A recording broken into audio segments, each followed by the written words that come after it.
Hola, mi nombre es Carolina García Bautista y esta es la materia de modelado y simulación de procesos impartido por la doctora Carolina Conde Mejía. Y en este video voy a explicar la resolución del ejercicio número 2.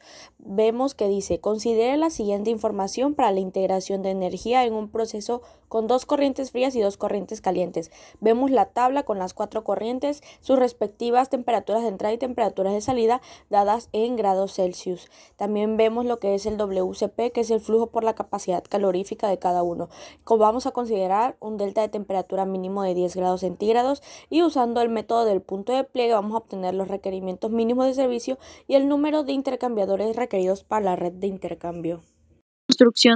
Construcción del diagrama de intervalo de temperaturas. Aquí vemos que yo ya tengo puestas las cuatro corrientes, vemos las dos calientes y las dos frías. La primera corriente caliente está entrando a 90 y está saliendo a 50, la segunda está entrando a 50 y está saliendo a 20. Para las corrientes frías, la primera está entrando a 20 y está saliendo a 200 y la segunda está entrando a 20 y está saliendo a 90. Vemos que en la parte de en medio se está respetando lo que es el delta mínimo de temperatura, que es de 10 grados centígrados, y a partir de esto hacemos el conteo de los intervalos, nos dan 5 intervalos. Ponemos el WCP respectivamente de cada una de las corrientes. Construcción de la cascada de calor original. Bueno, a partir de esto, entonces nosotros nos traemos nuestros intervalos de temperaturas para este lado y vamos a hacer la construcción de la cascada de calor. Vemos que en el primer intervalo de este lado no tenemos nada, por lo cual ponemos 0, y del otro lado vemos que tenemos una corriente fría. ¿Y cómo vamos a sacar estos 1320? Bueno, vamos a multiplicar lo que es el WCP por el delta de temperatura, o sea, la diferencia de temperatura. 200 menos 90 son 110, por 12 nos da 1320, y aquí hacemos el balance y nos va a dar de entrada menos salidas menos 1320. Hacemos lo mismo para el segundo intervalo. Vemos que de este lado no tenemos nada, de este otro lado tenemos dos corrientes frías, por lo que hacemos lo mismo, el WCP de cada corriente por los intervalos de temperaturas y hacemos una suma de ellas, nos va a dar 220. Hacemos el balance de entradas menos salidas y nos va a dar menos 1540. Para el intervalo 3 tenemos una corriente caliente que tiene una temperatura de 90 a 50, por lo que su delta pues sería de 40 multiplicado por 6 serían 240. Del otro lado vemos que tenemos dos corrientes frías y haremos lo mismo, el WCP por sus deltas de temperatura, y hacemos la suma de las dos, lo cual nos da 880. Hacemos el balance y nos va a dar un total de menos 2180.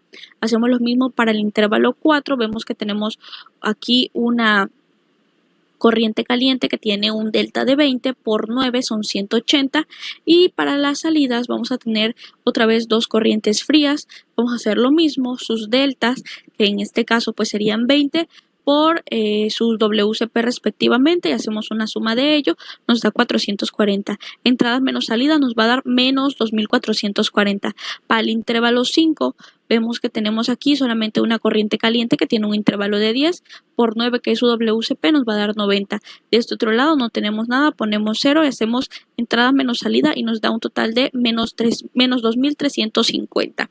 El número más negativo va a ser el punto de pliegue, por lo que menos 2440 es el punto de pliegue. Construcción de la cascada de calor con punto de pliegue. Vamos a traer el punto de pliegue, que va a ser lo que tenemos hasta arriba, va a ser 2440. Vamos a traer las mismas entradas y las mismas salidas, y a partir de esto vamos a hacer los balances. Entonces, en el primer intervalo dijimos que de entrada no teníamos nada, de salida teníamos 1320. Haciendo el balance nos da 1120. En el segundo intervalo tenemos entrada 0, salida 220, balance 900. En el tercer intervalo, entrada 240, salida 880, hacemos balance 260. Intervalo 4, entrada 180, salida 440, hacemos balance, nos da 0. En el intervalo 5 nos da 90, de salida 0, y nos va a dar un total de, hacemos balance y nos va a dar 90.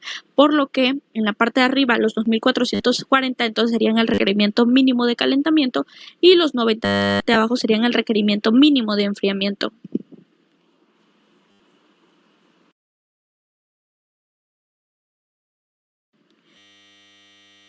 de intercambio, a partir del punto de pliegue vamos a dividir lo que son los intervalos y entonces vamos a tener la parte de arriba del punto de pliegue y la parte de abajo del punto de pliegue. Para la parte de arriba, en este caso, yo aquí ya tengo hechos los balances de entalpía para las 4 redes que tenemos en la parte de arriba. Este balance de entalpía se hace multiplicando el FCP por las diferencias de temperaturas que tienen. Y ya la saqué para las 4, la sumé para que pudiéramos percatarnos que las corrientes calientes pues no abastecerían las corrientes frías que tenemos pues en la parte de arriba. Entonces lo primero que hacemos es que con la corriente 1 vamos a tomar nuestra ecuación de la temperatura de salida que nos dice que es entre el FCP más la temperatura. En este caso la 1 le está cediendo, no, la 1 le está cediendo a la 3, o sea la 3 está recibiendo, por lo que van a ser 240 entre el FCP de 3, que es la que está recibiendo, más 20 de entrada, 20 de temperatura de entrada de 20 de la que está recibiendo también, y esto nos da un total de 40 grados centígrados. Hay que tener muy en cuenta que esta temperatura de salida, pues que la temperatura fría de salida no puede ser más grande que la temperatura de caliente de entrada. Entonces, después de esto, vamos a hacer la diferencia de estas entalpías, la que recibe menos la que cede. La que recibe, pues ya dijimos que es la 3. La que recibe es la 3 menos la que cede, que es la 1. Y vemos que tenemos 1920, que sería como... Bueno, entonces teniendo lo que fue la nueva, por decirlo así, la nueva corriente 3, vamos con la corriente 2, con la 4. Con la misma ecuación de temperatura de salida, ahora tenemos que la temperatura de salida va a ser igual a 180 entre 10 más 20 grados centígrados. Esto nos va a dar un total de 38 grados centígrados. Si hacemos las diferencias de el que recibe menos el que cede, de sus entalpías nos va a dar 520, que sería como una nueva corriente 4, por así decirlo. Si hacemos la suma de estas dos nuevas corrientes, nos va a dar los 2440, que son el requerimiento mínimo de calentamiento que estábamos buscando. A la parte de abajo del punto de pliegue vemos que solamente tenemos una sola corriente, y si hacemos el balance de entalpía de esa corriente va a ser 9 por 10 y nos va a dar 90, que sería el requerimiento mínimo de enfriamiento que estaríamos buscando, por lo que en este ejercicio se utilizaron un total de 2 calentadores y un enfriador. Gracias.